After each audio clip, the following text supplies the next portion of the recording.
Robot Army is a mod made by Craziner that adds various robots for you to command and destroy the biters. These range from dinky, weak Clockwork robots to Terminator robots that shred biters. But how do these robots match up to the biters? The first part of this mod review explains what the mod has to offer, and the second part is my opinion on the mod, so you can skip to the timestamp above if you want to hear my thoughts and not hear about how the mod works. So starting off, I want to mention 3 important details about this mod. So first, robots do not use ammo. So basically, the longer you keep them alive, the more cost efficient they are compared to regular defenses. Second, robots scale with damage and fire rate military upgrades, so it's very beneficial to get those. And then finally, I'd highly recommend you install unit control with this mod, as it makes moving these robots around much easier. It's listed as a optional dependency when you download the mod, but yeah, I would highly recommend getting it. So with that out of the way, let's discuss first how robots are deployed, controlled, and picked up. So very simple. Once you have yourself a robot, there's 2 different ways to deploy them. One is simply after crafting them, you just place them on the bare ground and you're good. Then the second way would be using one of the 2 new buildings the mod adds, either the Droid Assembler or the Droid Guard Post, and I'll discuss more of those later. But using any of these methods will put the robots into your world. So to control a robot, there's 2 ways to do it. So first, there's the native way of the mod, which is using a Droid Squad command tool, which is a cheap craftable. I, however, would not recommend this, and I'd use the second way, the unit control mod, which makes things much simpler. So you have this mod installed, simply click on an empty spot, drag a box around the robots you want to control, and then by your hotbar you should see all the units you have selected, and a few buttons. These buttons include commands like move, patrol, attack, and scout.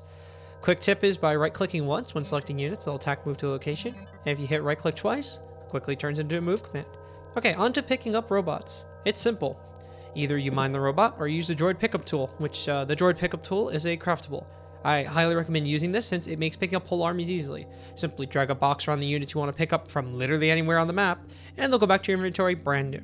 So yes, this does mean it can be abused to essentially get free repairs on the robots, so you can go heavy microing and saving a lot of resources by doing so, if you want.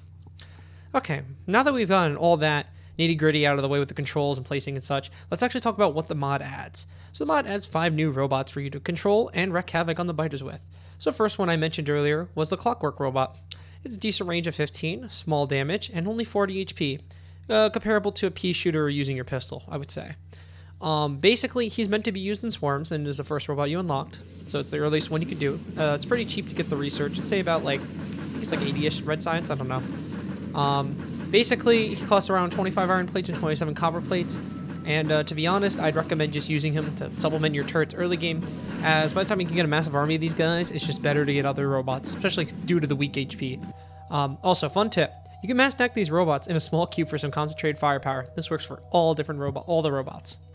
So anyway, the next robot you're probably going to unlock is the Battle Droid. These guys have shorter range than the Clockwork robots, but have a much higher HP and more DPS. So they have 120 health, and they're your bread and butter pretty much for robots. They are quite expensive though, needing 110 iron and 27 copper. With a decent amount of these guys, you can plow through any nest with no issues before big biters become an issue. So the next robot you'll probably unlock is the Rocket Droid. These guys have at most 22 range and do a great amount of damage. These robots are best for taking out any worms or bases, and honestly for killing any of the bigger targets. They have less than they have basically 85 HP, so a lot weaker than the Battle Droid. They're very similar in cost, but they cost an extra 20 copper compared to the Battle Droid. They're definitely worth the cost, and I would highly recommend using them with the Battle Droids. The next robot you get is the Flamebot. So these guys are fairly tanky at 200 HP and use a flamethrower to melt biters. The range is small, range of 10, but they do a ton of damage. So notice how their fire does cause friendly damage to robots. The robots have a built-in fire resistance, so they basically don't really, I believe they don't take any damage almost. And so that means you can use them safely without melting your entire robot army. Cost-wise, they're about 80 iron more than the Battle Droids, but they're a great addition to the army for clearing small swarms of biters, or even big swarms. The final robots are the Terminators. These guys have 15 range and 300 HP, and they're the best and most expensive robots. They cost 10 steel, 10 processing units, a modular armor, and 2 laser turrets, making up 864 iron plates and 634 copper plates plus liquids. While they're expensive, they kill about everything with ease when in a group, and scale greatly with laser buffs. So basically these are your end-tier robots that basically wreck house. There's actually 3 other robots that the mod adds. But these are simply just the capsule robots that you have in the base game. So you have the Defender, Distractor, and Destroyer robots. They are now, so these robots can be deployed forever, but they have a damage nerf, but also a cost decrease. So basically, each robot costs a piercing mag, 5 steel, and 3 of the colored circuit, going from green to blue. They have pretty low HP compared to the other robots, but the fact they can fly is a benefit over the land-based ones that are added. Now that we've gone through the robots, let's talk about the 2 new buildings added by the mod. The first building is a Droid Assembler, which works fairly simply. Basically, set the recipe for the droid you want to put into it, and once you put it in, the assembler will simply place that droid. Now, the neat thing is, this is a Droid Assembler, and the same thing with the guard station we'll talk about in a sec, is you can use unit control to give them a command, and whatever robot comes out will follow that command. So you can have them go patrol, make robots that come out patrol a certain area, or you can have them all like meet up in a certain area. You can do a lot of stuff with that. So it works very well like that. So the Droid Guard Station is pretty similar, but has a special function compared to the Droid Assembler. So just like the assembler, you have to set the recipe for the robots you want to play, or the robot you want to place in, and it'll give commands for the droids to follow when exiting when you use unit control, like I mentioned before.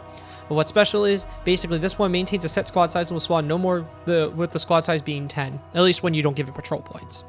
Now that's the thing. This is where you make use of the droid patrol post. This patrol post, when connected with green wire, will take droids from the guard station and let them patrol close to the connected poles.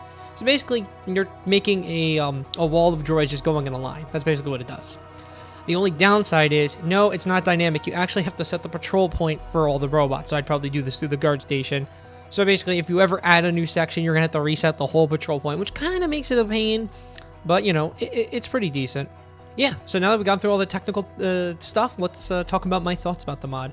So overall, I did test this mod. I played a modded Death World, and suffice to say, this mod is pretty useful.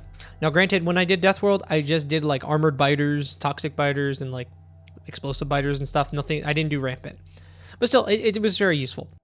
So basically, using an army of battle droids and rocket droids suffice to clear any nests out of the way that gave me issue. And I used the robots to guard parts of my base, which was really nice. Especially since like I'd have run out of ammo in a turn, I could just send them down to clean up the biters, which is always nice. In terms of the Clockwork robot, I'm going to be honest, I didn't really use much of it. Like, I used it in the beginning to help supplement my turret DPS, but that was about it. The first playthrough I did, actually, I died because I tried to rush to make one, and I forgot about the biters being a lot harder than the, normal when it's Death World, so I got instantly overrun and killed. So yeah, would not recommend just doing a robot-only run, to be honest. But, they were still useful in their own degree. So yeah, basically my bread and butter for that game was rocket droids, battle droids, and I did do the Flamebots. They were pretty cool. I did not get the Terminators. I have used Terminator bots. I used them in a Warptorio expanded run, and I have to say, if you ever play that mod, Robot Army is awesome, especially when you have to like move in the car. They're great. But yeah, basically Terminator robots are insane. Once you get some upgrades, you can like plop them down on a nest and everything dies in like 3 seconds. It's great. In terms of the little capsule robots, honestly, didn't even really use them. I did try the, what are they called, the Defender robots, and to be frank, they did nothing. But then again, it was later in the game, so they might have been useful early, but honestly, I wouldn't recommend it. I just ignore it. So, yeah, I mean, how does this compare to other mods? Well, to be honest, RTS automation I still haven't played enough with, so I can't tell you really. But I could definitely say compared to AAI, it does not provide as much power as AAI does, because simply AAI, you could have a lot of diverse vehicles. It's very expandable with mods, so basically you can have a lot of modded vehicles, and it'll make the mod just scale much, much better, especially like later game.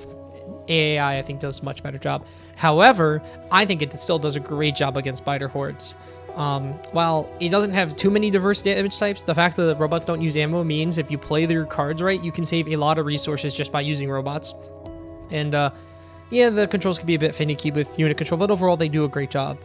So yeah, so that's the end of my review on the mod, and yeah, hope you enjoyed.